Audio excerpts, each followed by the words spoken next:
Mais surtout, c'était pas mon rêve. En fait, je savais même pas si je m'autorisais pas à rêver. Parce que c'était pas possible pour moi de m'autoriser à rêver. Et c'est pour ça que très vite, en fait, j'ai demandé de mettre fin à tout ça de moi-même, de rentrer chez moi et de repasser à un cursus classique.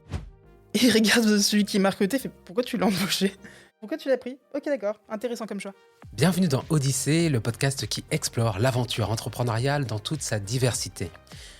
Vous savez, il arrive souvent que dans la vie, on emprunte une trajectoire qu'on n'a pas forcément choisie et qui aboutit à tout sauf à nos aspirations profondes. Alors comment se réinventer, ouvrir le champ des possibles et viser la lune?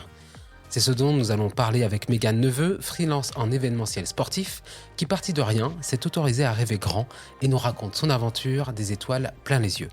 Je vous souhaite une très bonne écoute. Bienvenue sur Odyssée. Merci de m'avoir invité.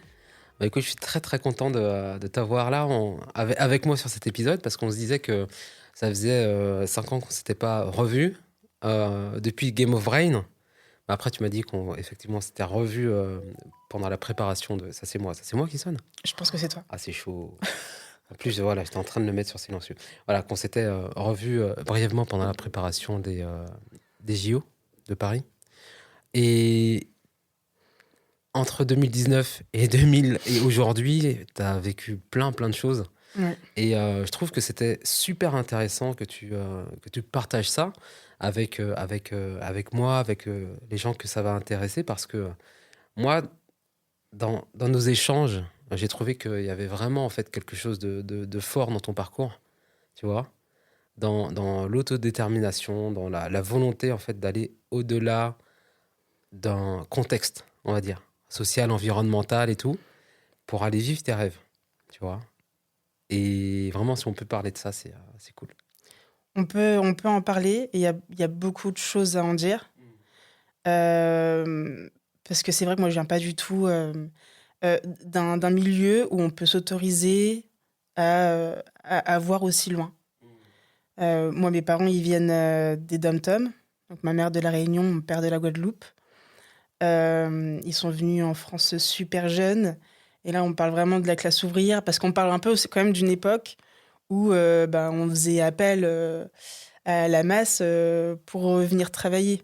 Quand j'en parle avec mes grands-parents, ils me parlent d'une situation d'après-guerre où il y avait beaucoup de travail, pas la situation actuelle où le marché du travail il est extrêmement saturé. Et donc mes parents, ils ont vécu avec pas beaucoup de choses et ils nous ont élevés aussi avec pas beaucoup de choses. Euh, et de leur côté, non plus, ils n'ont pas pu vraiment s'autoriser à imaginer avoir une vie confortable, euh, à avoir la vie que des fois on peut voir à la télé. Et même en grandissant, moi je veux dire, quand j'allais à l'école, j'avais beaucoup d'amis. J'étais sportif, je me rappelle au collège Marie Curie qui est pas loin. C'était il y a loin, mais c'est pas loin d'ici. Et, et donc j'étais dans le sport, tous mes amis autour de moi, tous mes coéquipiers, ben eux de leur côté, ils avaient leur argent de poche, ils faisaient des sorties. Mais c'est des choses que moi je n'imaginais pas pouvoir avoir. J'avais pas d'argent de poche, on vivait avec le minimum.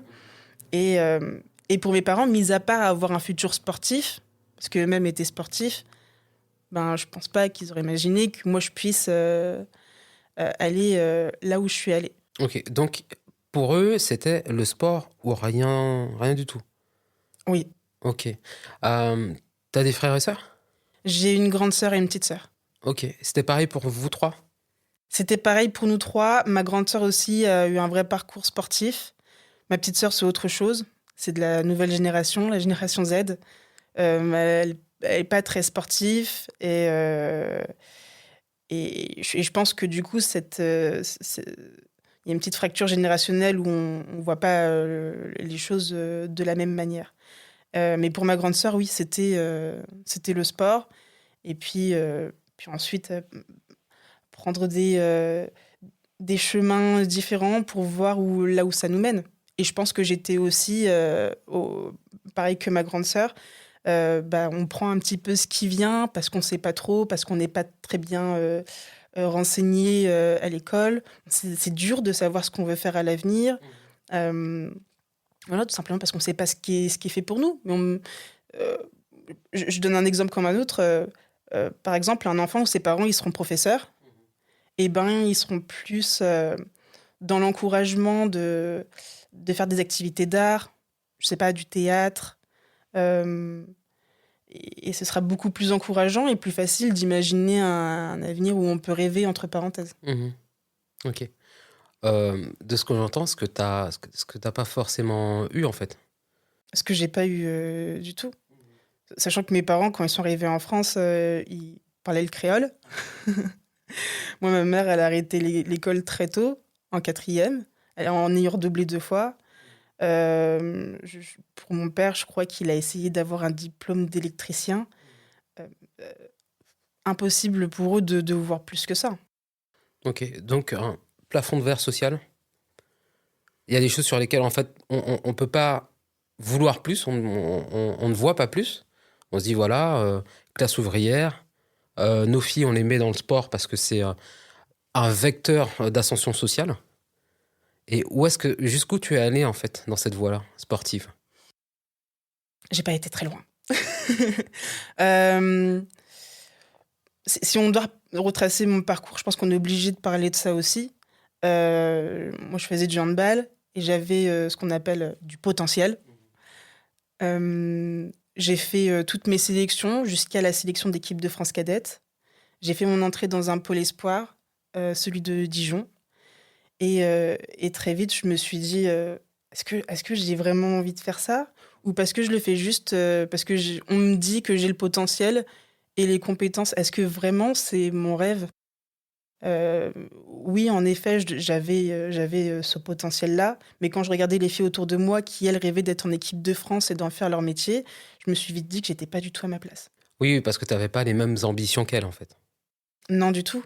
Mais surtout, c'était pas mon rêve. En fait, je savais même pas si je m'autorisais pas à rêver. Parce que c'est pas possible pour moi de m'autoriser à rêver. Et c'est pour ça que très vite, en fait, j'ai demandé de mettre fin à tout ça de moi-même, de rentrer chez moi et de repasser à un cursus classique qui, encore une fois, n'était pas, enfin, c'était pas du tout tracé. Je me suis pas mis dans un domaine et j'ai pas évolué dans ce domaine. J'ai vraiment été à droite à gauche. Donc j'ai commencé, en revenant, j'ai fait une licence d'anglais parce que je voulais atteindre ce bilinguisme et aussi parce que j'ai appris très tard que c'était dans mon background de famille. Euh, Ensuite, après, je me suis dit, bon, bah, qu'est-ce que je peux faire je sais pas, je vais tenter d'être commerciale. Attends, Donc attends, tu peux préciser quand tu dis c'était dans mon background de famille oui, par rapport à l'anglais? oui. Vas-y, tu peux m'expliquer ça? Alors moi, mon nom de jeune fille, c'est Hill, Yes, la colline. la colline. Et j'ai appris très tard que la langue maternelle de mon grand-père paternel, Ok, c'était l'anglais. ok. Donc mon père est de Guadeloupe, mais mon grand-père est de République dominicaine, où on Hmm, parle aussi espagnol, mais lui, du coup, on parle aussi anglais. Et donc mon ok. grand-père est né avec la langue maternelle anglais, et quand il arrivait à l'école, il m'expliquait de se faire un petit peu taper sur les Hmm, doigts par les professeurs parce qu'il parlait pas un mot français, quoi. ouais. Et donc, du coup, quand j'ai appris ça, je me dis, il faut absolument que je me reconnecte avec ça. Et j'ai toujours voulu parler anglais. Et c'est Mhm, génial parce que ça m'a beaucoup apporté par la suite. mhm. Parce que pour moi, on brise des frontières. Et puis j'avais un truc de petite fille. Il me faisait un peu. Je sais pas, j'ai l'impression que c'est un langage secret. Genre Mhm, un langage codé. mhm. Quand je voyais des personnes parler en anglais, je me suis dit, putain, on peut dire putain. Oui, bah ouais, non, tu rigoles. Euh, Damn.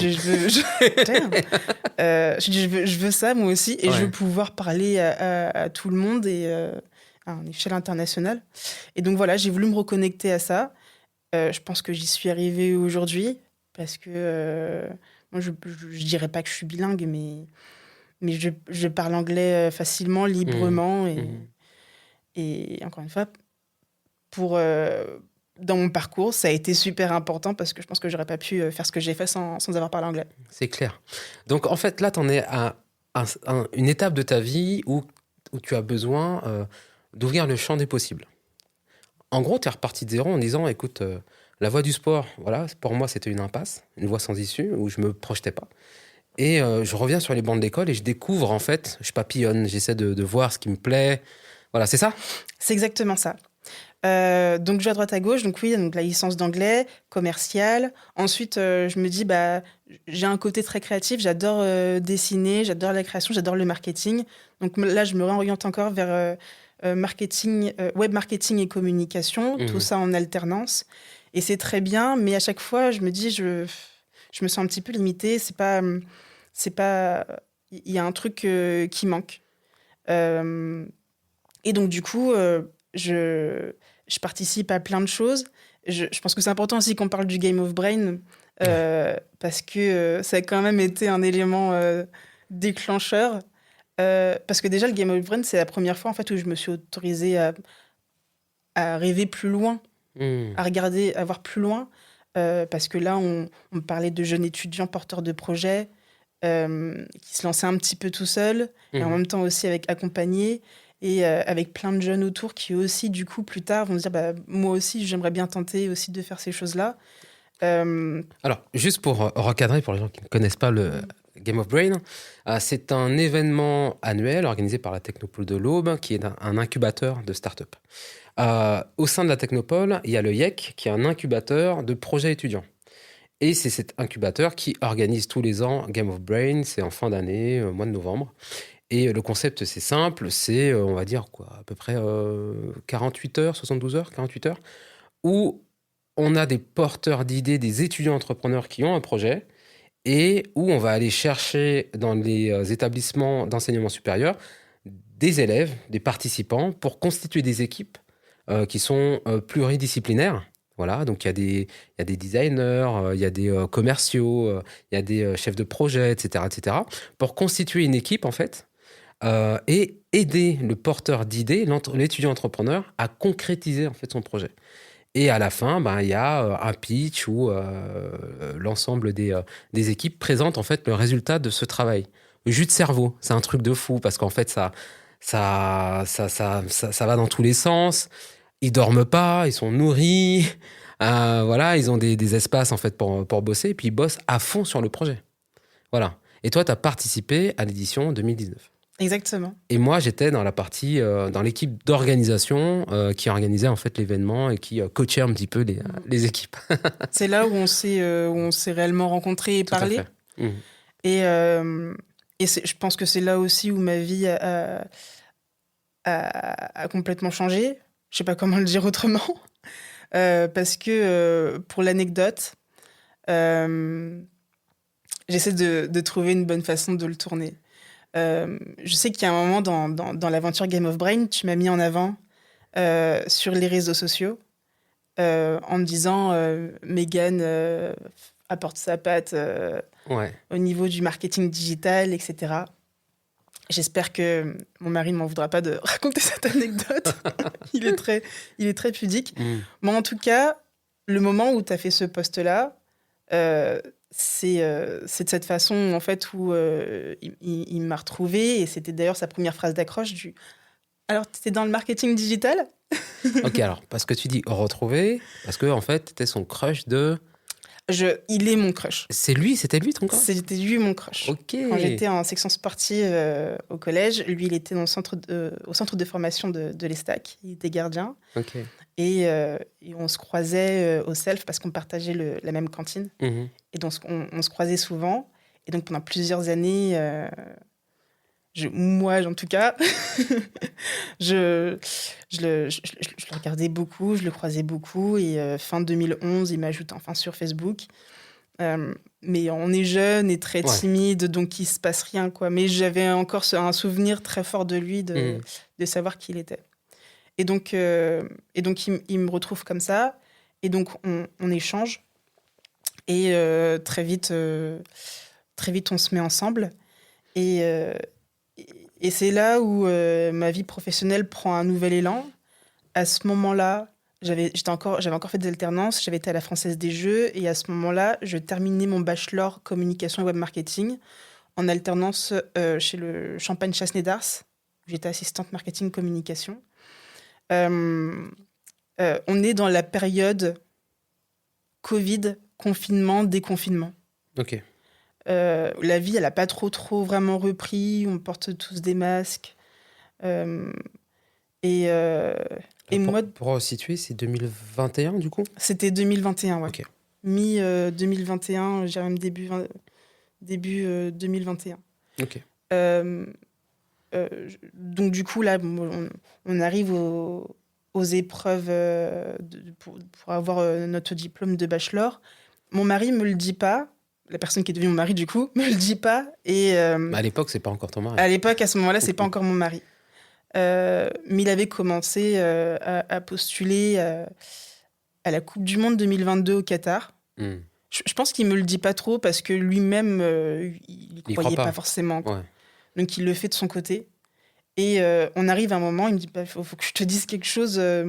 J'ai passé déjà quelques entretiens avec la FIFA et je crois qu'ils vont me prendre. Parce que Ok. j'ai été bon, parce que j'ai bien répondu aux questions. Et il y a un dernier entretien qui devait arriver. Il me dit, je pense que ça va se faire. Ok. Donc, assez confiant à cette étape-là. Exactement. Et donc, à ce moment-là, il me dit, bah, t'en penses quoi? Hmm. Je lui dis, bon, bah, c'est. Lui, il se sentait un petit peu coincé là où il était. Ok. Il voyait pas trop d'évolution parce qu'il était quand même assez jeune. Je crois qu'il devait avoir peut-être 24-25 ans. Et donc, il se sentait un petit peu bloqué. Et moi-même, je me sentais bloquée. Il n'y avait plus rien qui bougeait en France. On avait tellement été enfermés. Mais bon, je lui ai dit, c'est la FIFA. Et on s'était toujours dit que notre relation ne serait jamais un frein à nos carrières professionnelles. Ok. Et je lui dis, tu peux pas dire non à la FIFA. Et lui, de son côté, il me dit, ouais, mais je pense que c'est une aventure à vivre à deux. Et je veux que tu viennes avec moi. Euh, et là, je pense que je réfléchis pas vraiment longtemps. Ouais. Pour moi, c'était une évidence aussi de vivre cette aventure avec lui, de le soutenir, de, de voir un autre paysage et aussi de me challenger, en fait, à voir ce qui pourrait en découler pour moi. Hmm. Euh, À ce moment-là, tu n'avais pas trop d'idée de le rôle que tu jouerais là-bas, en fait. du tout. C'était t'accompagnes ton conjoint et tu te dis, ben voilà, c'est l'opportunité de découvrir un autre pays, puisque tu connaissais pas forcément le Qatar à ce moment-là, non? Pas du tout. Voilà, ok, pas du tout. Et puis, Ouais. je prends même un énorme risque parce que je sais même pas si je vais avoir mon diplôme. Ok. C'est-à-dire que, en fait, quand je l'ai rejoint, j'avais passé les épreuves, mais en plus, on peut même pas travailler à l'étranger je sais pas si les gens le savent, mais si t'as pas minimum un bachelor en poche. Hmm, ok. Ça aide pour les demandes de visa, ça aide pour tout type de contrat. Et en général, quand tu vas travailler à l'étranger, on te demande une copie Hmm. de minimum un bachelor. Waouh, ok. C'est bon à savoir. C'est bon, c'est bon à savoir. Moi, je le savais pas. Donc, pour toutes les personnes qui pensent travailler à l'étranger, minimum aller au moins jusqu'au bachelor. Waouh, ok. Euh, et donc, Pour moi, oui, c'est foutu pour le coup. mince. Ah bah non. Ah ouais? Ouais. Bah non, c'est pas foutu parce que regarde tout ce que t'as fait. Ouais, je pourrais avoir une équivalence, un truc comme ça, tu vois. Oui. Mais là, aujourd'hui, j'ai pas de bachelor en poche. Donc, ok, bon à savoir. Et, donc voilà. Donc oui, on connaît rien du tout au Qatar. Donc on fait quelques recherches Mhm. parce qu'on sait que c'est une culture complètement différente. Enfin, mis à part le lien qu'on peut faire avec le PSG, le Qatar, Ouais. ça nous parle pas trop, quoi. Donc on sait que c'est une culture différente, que c'est un pays musulman, Mhm. et donc du coup que les lois aussi sont différentes. Mhm. Et donc très vite, on voit à droite à gauche qu'il faut être marié Ok. si on veut pouvoir vivre ensemble, cohabiter, et surtout si on n'est pas de la même famille. Hmm. Et pour même d'autres choses, il faut qu'on soit marié. Ok. Et donc, et donc on se regarde, il rentre un soir chez nous et il fait bon bah on va se marier. Comme ça. Comme ça, pas de demande en mariage, Ouais. juste on va se marier. Bon, il Pas le savait que genou j'ai à su. terre et tout Pas de genou machin, à l'alliance. terre. Non, non, non, du tout. Très moderne. Ouais. Euh, donc là, à partir de là, ça va très vite. Ok. On prend rendez-vous à la mairie. 2 semaines après, on se marie. J'y vais en basket, Mhm. une signature et khalas, comme on dit au Qatar. C'est vraiment pour les papiers, quoi. C'est vraiment pour les papiers et surtout mariage le plus rentable Ah du oui, monde, quoi. j'imagine, ouais, pour le coup. En 2 semaines, juste une signature et c'est fini. Des petits fours quand même, des trucs, non? Non, même Même pas. pas? Même pas. Waouh, ok. On pouvait être une dizaine à ce moment-là parce Oui. qu'encore une fois, période Covid, Mhm. on ne peut pas faire de gros rassemblements. Donc, on s'est fait un bisou avec le masque. Mhm. Il Ah va me ouais. détester de dire des choses comme ça. Mais donc, c'était voilà, c'était vraiment atypique, hein. Et donc là, ça va très vite parce que lui devait déjà faire ses valises et partir. Ah oui, ok. Et très vite, je le rejoins. Donc, je passe mes examens. Ok. Et je le rejoins au Qatar. Donc, du coup, j'essaie de m'adapter à mon futur environnement. Il faut que mes épaules et mes genoux soient couverts. Mhm. Souvent, les gens sont un peu extrêmes et ils ont un peu diabolisé aussi le Qatar à cause de ce que les médias ont renvoyé. Au final, ce qui n'était pas la réalité, c'est pas ce que moi, en tout cas, j'ai eu comme expérience. Ok. J'ai pas eu besoin de mettre le voile. Mhm. Euh, J'étais assez libre. En fait, il faut juste respecter la culture du pays qui t'accueille. Donc, je le rejoins sans avoir passé mon diplôme, enfin, sans savoir si j'avais mon diplôme. Ok. Et au bout de 2 semaines, arrivé au Qatar, l'école m'appelle en me disant « Ok, c'est bon, Waouh, magnifique. c'est Ok. bon. » Et là, Donc- je pleure. Ouais. Tu pleures de quoi? C'est quoi ton émotion à ce moment-là? Parce que tu pars quand même sans volonté de travailler parce que tu sais que c'est conditionné au fait d'avoir un diplôme. C'est ça? Donc tu es dans l'attente en fait de cette réponse-là. Et au bout de 2 semaines sur place, tu as ce coup de fil qui te dit OK, tu as reçu ton diplôme. Qu'est-ce que tu ressens à ce moment-là? Bah, beaucoup de choses, de la joie, du soulagement. Parce qu'en fait, honnêtement, je pense que je pense ne pas l'avoir ce diplôme. Il y a eu des failles sur le programme du côté de l'éducation, pas du côté de l'élève. Euh, et, euh, juste un soulagement. Ouais. Et oui, en effet, oui, je ne savais même pas honnêtement à ce moment-là qu'on avait besoin du bachelor. Je l'ai su qu'après. OK. Et encore une fois, c'était très sportif parce qu'une fois que tu reçois le bachelor, tu as la version digitale OK. qu'on t'envoie. Mais ensuite, quand tu arrives dans le pays étranger et que tu vas commencer à travailler, il faut que tu le tamponnes par l'État du Qatar et qu'il soit aussi tamponné par ton pays, Mhm. ta ville. Mhm. Et c'est plein d'allers-retours de ton diplôme. Et c'est très sportif. Il faut être vraiment préparé à ça et être bien accompagné parce que ça peut prendre une éternité. OK. Donc voilà, me voilà au Qatar avec mon diplôme. Mhm. Et très vite, j'ai ma première expérience. Et je suis toujours dans la branche digital, design, etc. OK. Dans une agence de production vidéo et de communication. OK. Et j'ai de la chance parce que le boss de cette compagnie, enfin le boss, c'est le CEO qui détient la boîte à 49%, parce qu'au Qatar c'est comme ça. Enfin, du moins c'était comme ça change un petit peu si j'ai cru comprendre. Il fallait s'allier avec un Qatari qui avait une grosse partie de l'entreprise. Qui était majoritaire et qui était à 51%, quoi. Oui, Ok. voilà. Et du coup, mon boss est français. Parce qu'il y a un truc qui est bien au Qatar, c'est que on va retrouver 80% d'expatriés, tu auras 20% vraiment Le de Qatari. Qataris. Et donc, la communauté française est très soudée. Mhm.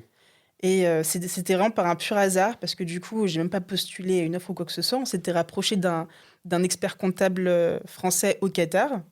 Et donc, du coup, je dis que je recherche un travail. Et du coup, on me met en contact avec cet autre Français. Et là, je travaille avec eux pendant 9 mois OK. en tant que creative designer. Et donc, c'est formidable parce que je recommence à faire je bidouille mes petits trucs, mais encore une fois, je suis très créa. Mais très vite, ça me saoule aussi. OK. Et donc, du coup, moi, je me sens un petit peu frustrée parce que je peux pas. Je suis pas fière de mon travail. Donc, les OK. clients sont contents. Moi, j'ai pu voir des choses géniales. Le côté production vidéo, extraordinaire. On a vraiment une grosse équipe technique, des caméras de partout, des comédiens, des comédiennes. Mhm. C'était vraiment super. Et puis, je me dis quand même, c'est dommage, parce que là, du coup, on était en début 2022. Et je me dis, c'est dommage. Moi, mon mari, du coup, qui travaillait dans la partie, je vais vulgariser un petit peu, dans la partie billetterie de cette Coupe du Monde. je sais pas si je l'enviais, mais en tout cas, ça me faisait rêver. Et en plus, le Qatar, il commençait un peu à brander toute la capitale. Du coup, c'était Doha. Et je voyais un petit peu FIFA World Cup un peu partout.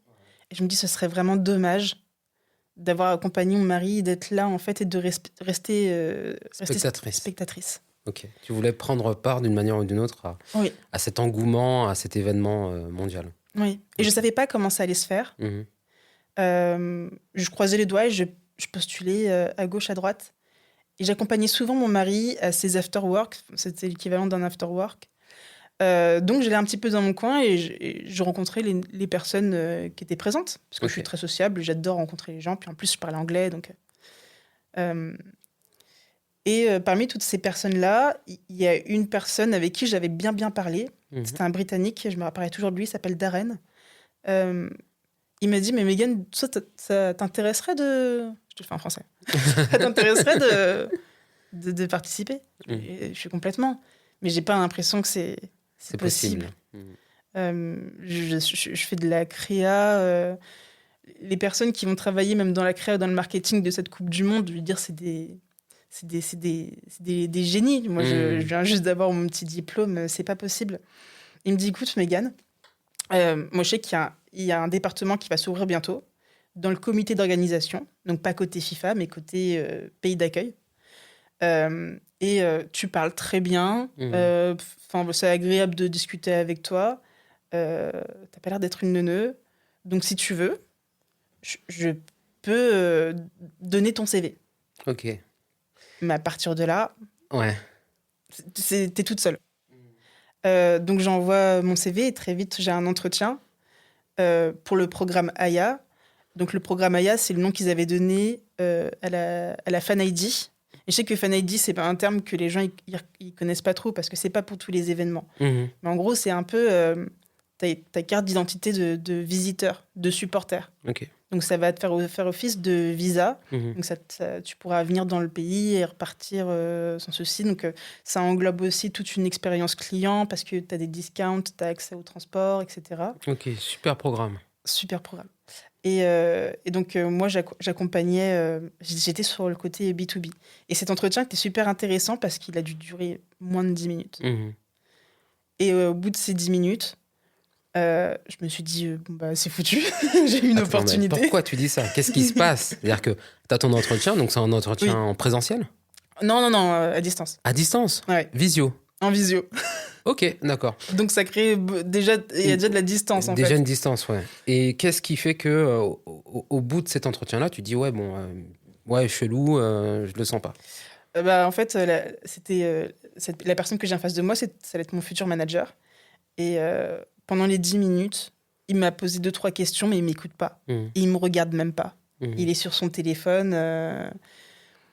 Et du coup, je me dis, j'essaie de garder le cap. Je garde un grand sourire, mais avec beaucoup de gêne et de nervosité. Okay. Et je pense quand même bien répondre. Parce que j'ai répondu avec beaucoup d'honnêteté. J'ai pas dit des expériences professionnelles incroyables. Je sais pas si c'était une bonne ou mauvaise idée. Je pense qu'au final, oui.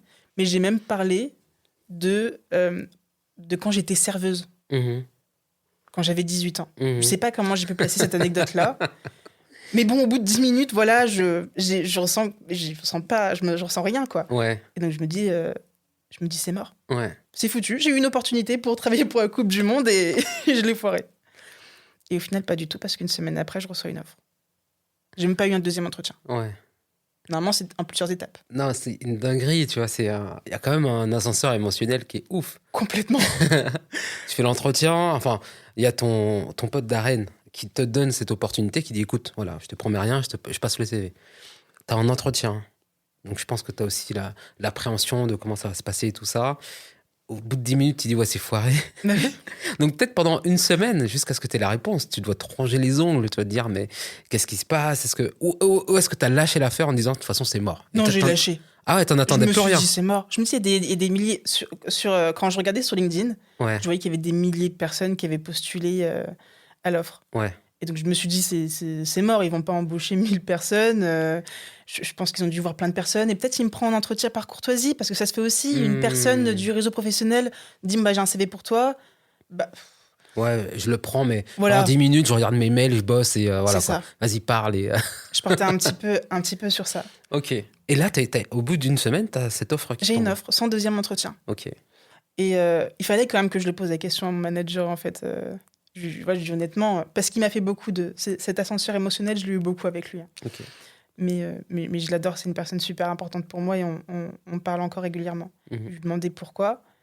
Et il m'a dit, tu sais, Megan, je veux dire honnêtement, que ce soit pour toi ou même pour une déco manager, je sais si je vais prendre la personne ou pas dans les 30 premières secondes. Ah, ok. Et puis, je comprends pas trop. Parce qu'au final, tu vois quoi en 30 secondes? L'aura de la personne. Oui, mais je veux dire, oui, tu peux voir si c'est une personne, avec quel sourire. Mais surtout, en fait, je pense que lui, il s'est dit, enfin, ce qu'il a dû voir, c'est la façon dont j'ai réagi face à une personne qui n'était pas du tout... Qui était indifférente. Qui était complètement indifférente. Ok. Il n'était pas méchant, mais c'est pour ça que je le trouvais quand même un petit peu froid. Et je pense que c'est la meilleure façon de voir, en fait, si la personne est apte à faire ce poste, parce qu'au final, le poste que j'accompagnais quand même de grosses organisations. Parmi mes clients, j'avais 5 fédérations francophones. Donc, j'avais la Fédération française de football, mais j'avais aussi le Maroc, Sénégal, Cameroun, la Belgique. J'avais aussi des sponsors. Donc, j'avais Coca-Cola, Louis Vuitton, QNB. Et j'avais un média, c'était Bing Sport France. Ok. Il n'y a pas Samsung dans le lot? Samsung, c'est pour Paris 2024. My bad. Donc ça, c'était pour la Coupe du Monde. Ok. Et du coup, oui, donc des fois, on va être face à des personnes imposantes, qui veulent que ça aille vite, qui comprennent pas trop et qu'on en marre. Ils n'ont pas le time. Ils n'ont pas le time. Voilà. Et nous, on est vraiment les genres de personnes qui devons les accompagner et prendre le time aussi de les accompagner. Vous êtes des facilitateurs aussi. Exactement. Ouais. Tout à fait. En fait, tout doit être fluide, glissé, machin, les rendez-vous, les voitures, les trucs, les machins. Exactement. Donc, est-ce que ton rôle, c'était aussi de ramener un petit peu d'huile dans les rouages et rendre la vie plus facile à ces visiteurs-là? Oui, tout à fait. Il y avait une partie technique dans l'accompagnement au début. Il y avait une plateforme où tout le monde devait faire sa demande d'AIA. Il y avait une plateforme B2C, une plateforme B2B. Elle servait à faire venir tout le staff technique des fédérations, des sponsors. Ça servait aussi à gérer le flux. Donc, il y avait le staff, il y a les amis et familles des joueurs aussi, et aussi des membres du staff. Et souvent, c'est vraiment en last minute. Souvent, ils ne savent pas en fait qui va pouvoir venir, qui ne va pas pouvoir venir, comment ça se passe dans leur organisation. Et donc, des fois, tu te retrouves dans des situations où... Moi, ça m'est déjà arrivé qu'on me dise Megan, il y a la sœur de Chouameni qui est à l'aéroport, là, elle nous a prévenus assez tard et le check-in, il ferme dans 5 minutes. Quoi. Ouais. Donc, fais-nous un miracle. C'est le seul miracle que j'ai pas réussi. T'as pas réussi? J'ai pas réussi. Ah, vous étiez vraiment trop tard, ils m'ont dit vraiment trop tard. Mais j'ai eu la boule au ventre parce que pour le coup, j'ai su gérer toutes les autres urgences. Même en last minute. Okay. Et c'est vraiment du H24, 7 jours sur 7. Wow. Le téléphone et l'ordinateur sur la table de chevet. Wow. Et on dort à moitié avec un œil ouvert.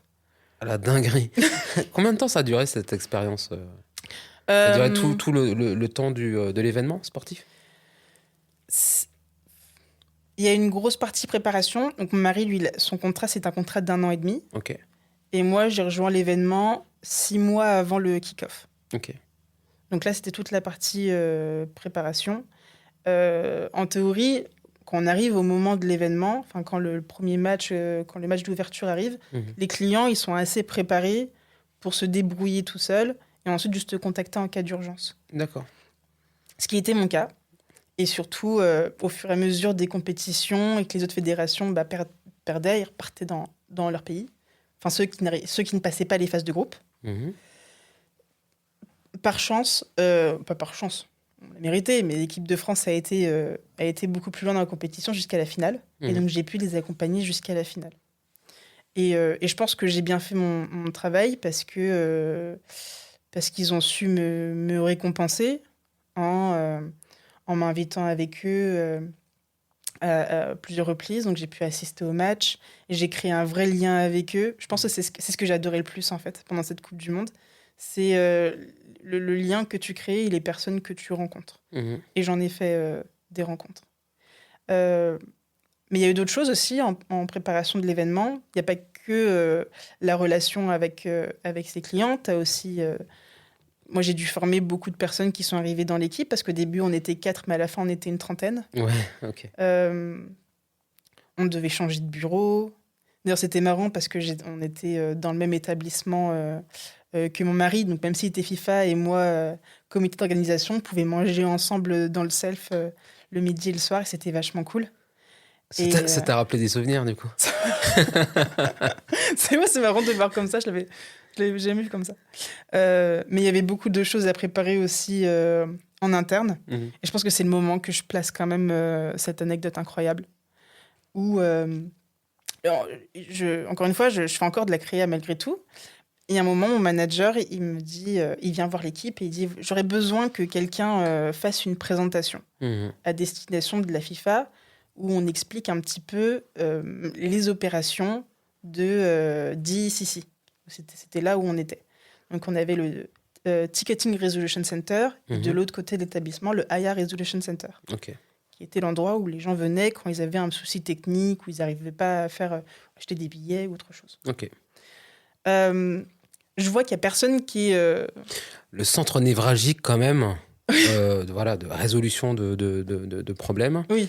Donc, dans une organisation comme ça, c'est quelque chose de très stratégique, d'opérationnel, Oui. d'important, quoi. Oui, avec un flux énorme. Enfin, moi, je me suis rendu compte, c'est bête à dire, mais je me suis vraiment rendu compte de l'importance de l'événement. Quand le matin, j'arrivais, je voyais des queues tu vois, des centaines de mètres de personnes qui faisaient la queue, quoi. Et donc, ils avaient besoin de faire une présentation PowerPoint. Et je vois que mon équipe, ils sont pas très... C'est pas leur truc. Ouais, c'est pas leur truc. Et surtout, ils y voient pas l'intérêt, quoi. D'accord, faire un PowerPoint. Okay. Ouais. Et je pense que peut-être quelque part, je le savais, en fait, que c'était une opportunité cachée. Ok. Je savais que je voulais le faire dans tous les cas parce que j'avais du temps pour le faire. Du temps et puis les compétences. Et les compétences aussi. Et puis cette envie, compétences créa et tout ça. Oui. Et ouais, tu dis, ouais, c'est pour moi, ça. Ouais, je dis c'est pour moi. C'est un job pour moi. De toute façon, il n'y a personne qui se bat vraiment pour le faire. Ok. Donc, lui, c'est pour moi et je le fais, mais je le fais fort, quoi. Voilà. Mais c'est aussi, encore une fois, l'opportunité de faire tes preuves sur un autre domaine, tu vois. Oui. Mais il y a toujours, en fait, voilà, ce truc de je suis capable de le faire et je vais bien le faire. Exactement. Et je voulais aussi prouver que mes responsables pouvaient se reposer sur moi pour ce genre de choses. Parce que j'ai envie de leur prouver. Malgré tout, j'ai envie de me prouver aussi. Et c'est aussi une bonne façon de s'imprégner de ton environnement. Parce que du coup, là, je récupérais aussi beaucoup d'informations sur les opérations. Donc, du coup, je fais cette présentation pendant 2 semaines. Je travaille dessus vraiment jour et nuit. J'en pleure. Ah ouais. J'en dors pas. Parce que je savais où allait cette présentation. On dit FIFA, enfin, tu vois directement le FIFA, quoi. Ouais. Et donc, voilà. Un jour pas fait comme un autre. Je suis au IR Resolution Center et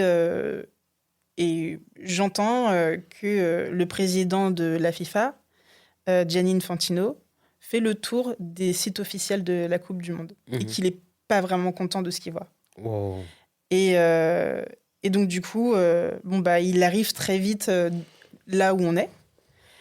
Et là, un peu tout le monde en panique, genre, il arrive, il est là, qu'est-ce qu'on fait ? Il y avait le venue manager qui était là aussi. Et j'ai une personne de mon équipe qui s'est dit, moi, si vous avez besoin de quelqu'un pour l'accompagner, moi, je suis là. Ok.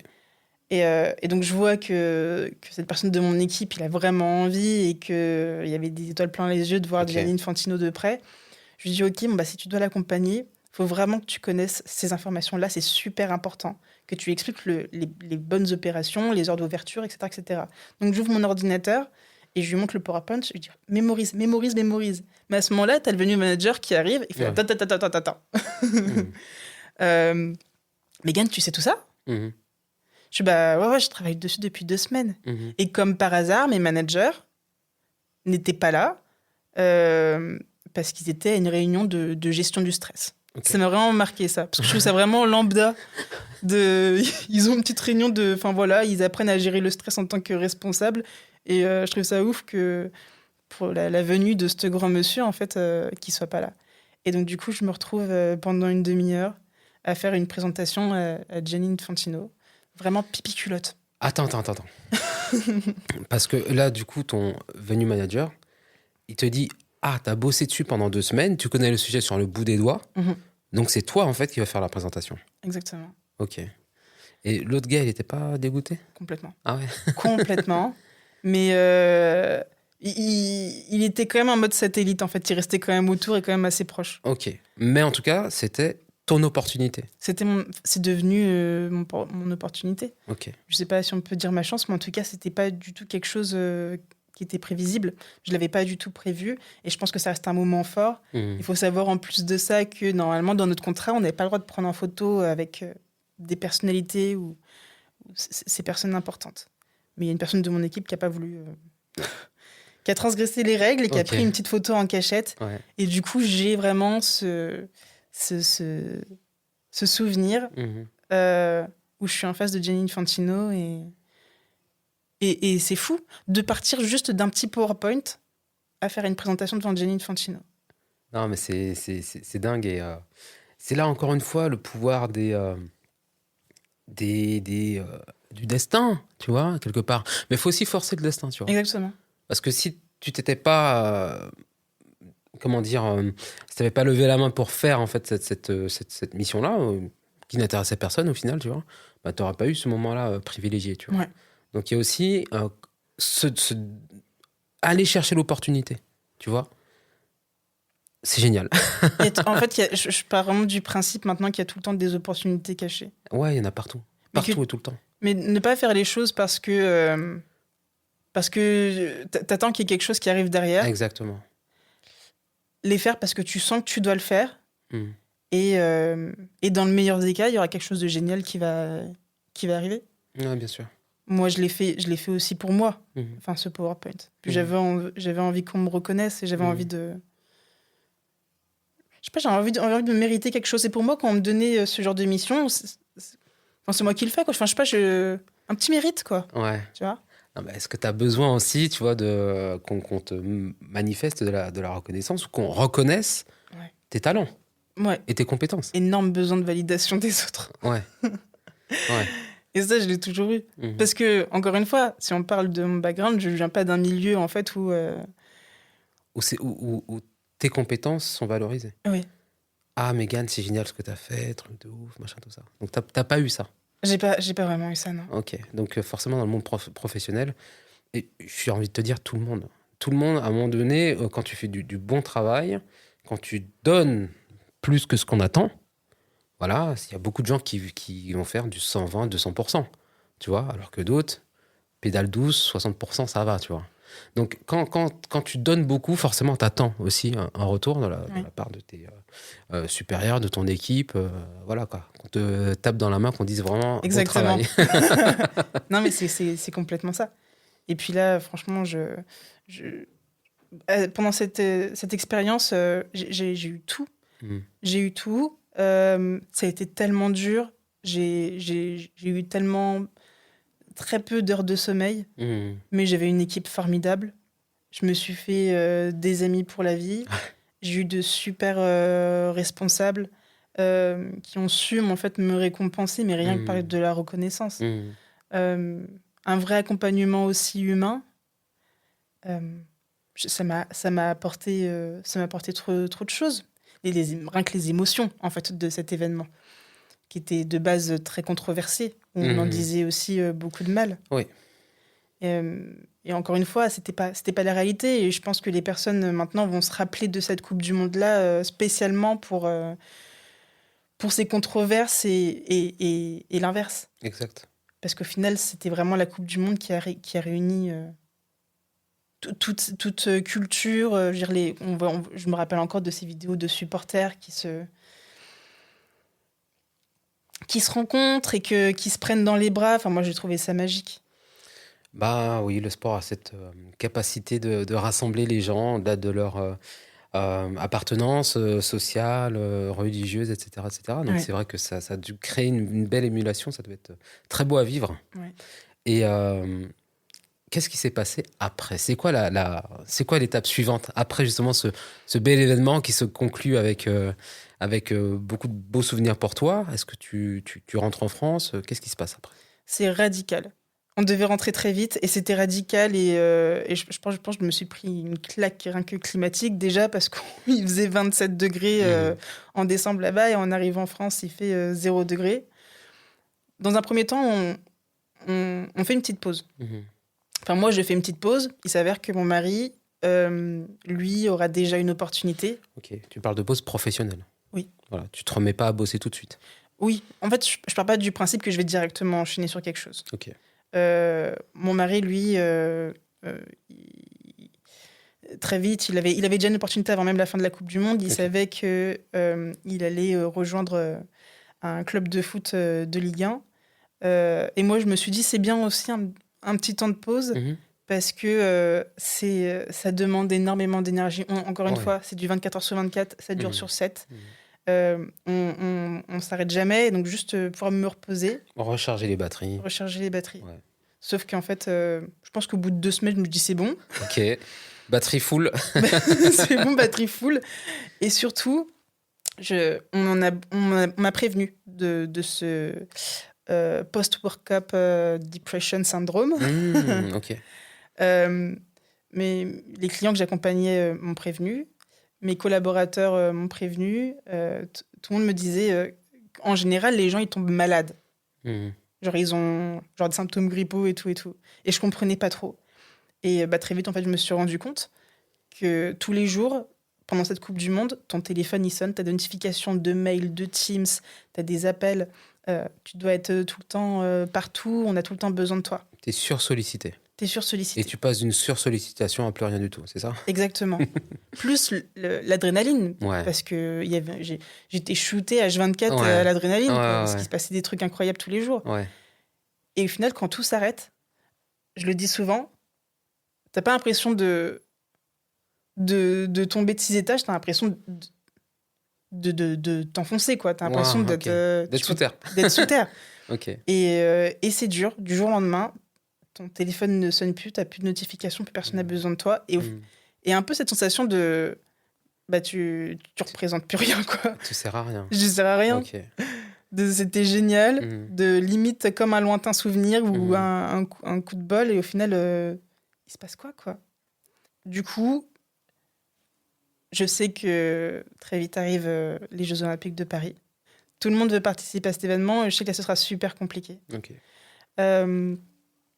Mais il faut le savoir, pour participer à ce genre d'événement, il ne faut pas directement aller vers la maison mère. Je veux dire, il y a plein de façons de participer à l'événement. Par des fournisseurs, par des prestataires de services, par des sponsors, enfin beaucoup d'organismes embauchés pour contribuer à ces Jeux Olympiques. Pour ma part, j'ai été embauchée par le fournisseur officiel d'hospitalité. Ok. Qui s'appelait On Location, qui est une agence américaine.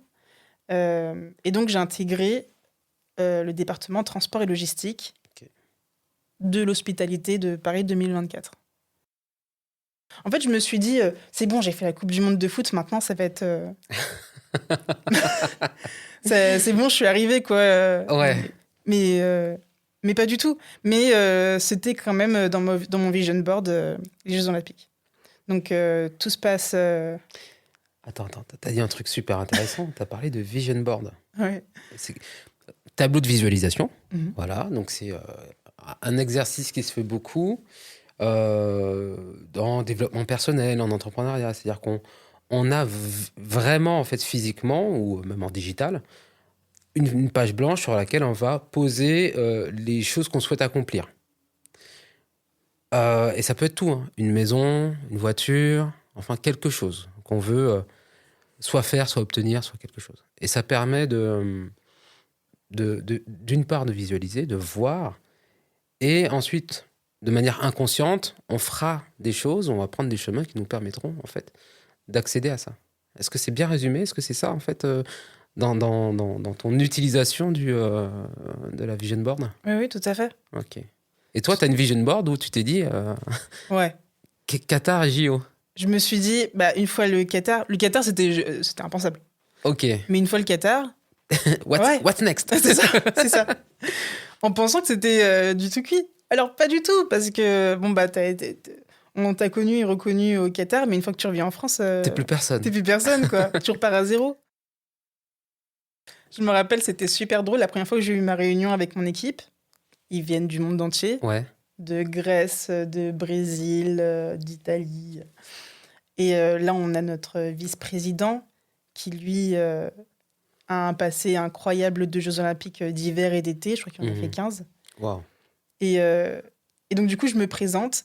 Et j'étais une des seules nénettes dans cette salle. Et il me dit, Mégane, tu peux me parler un petit peu de toi? Donc, je me présente brièvement. Il me fait, t'as jamais fait de transport logistique? J'ai dit non.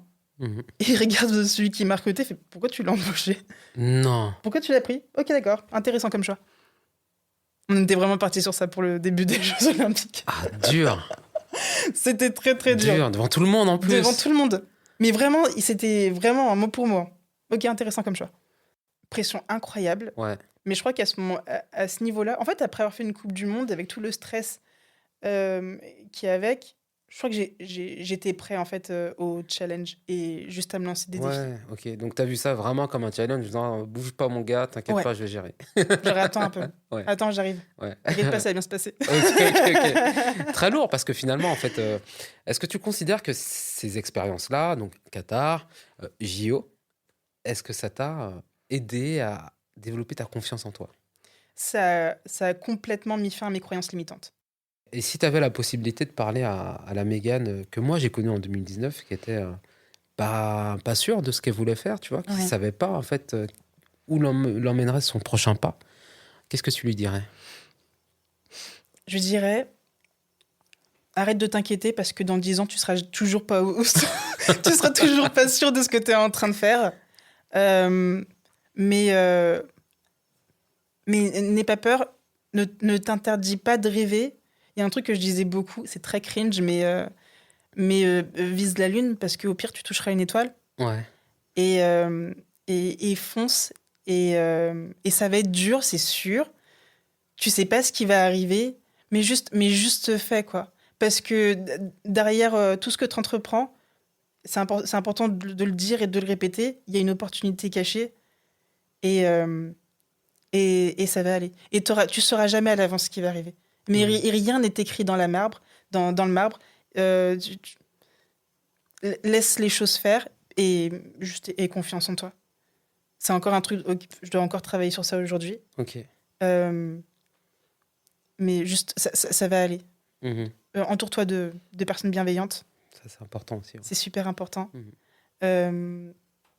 Recentre-toi sur ce que tu es. C'est facile de se perdre aussi dans tout ça.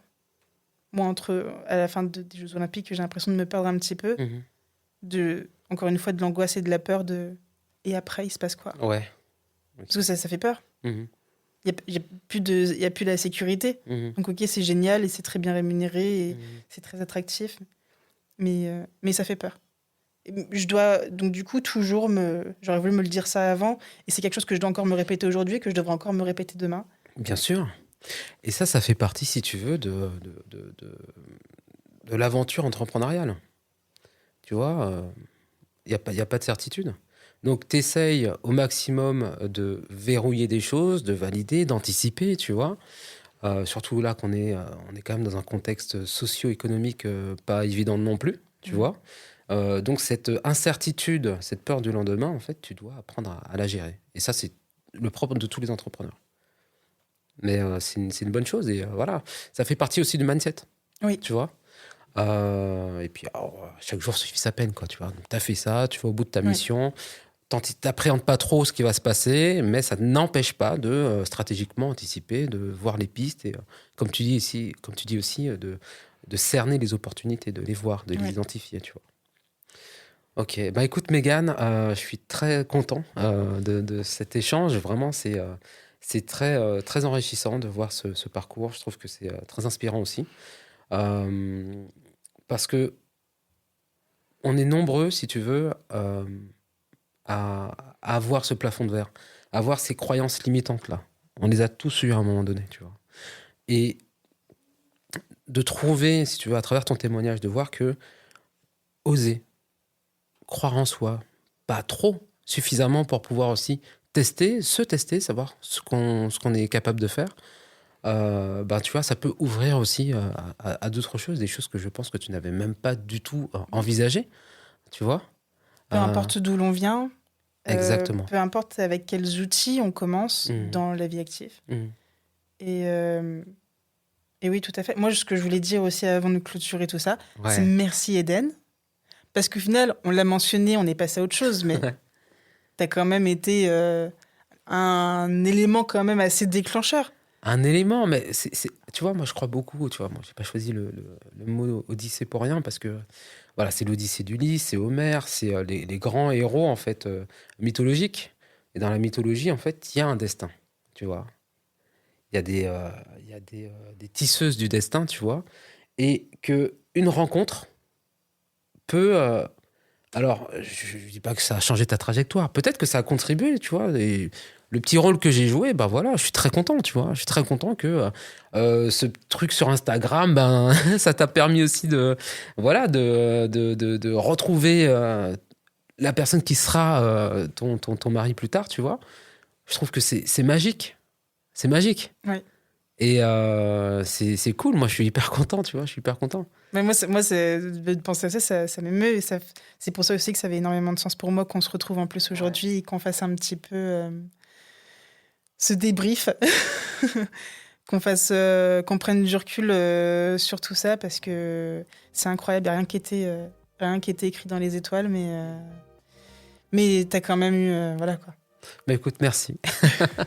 Merci. Et puis, bah écoute, on se retrouve dans pas aussi longtemps. Mhm. Mais voilà, je serais content de voir aussi, de suivre ton évolution et de voir comment tout ça évolue. Merci Mégane. Merci Eden. Merci à vous d'avoir écouté, d'avoir été là avec nous. Et puis je vous dis à bientôt pour un prochain épisode d'Odyssée.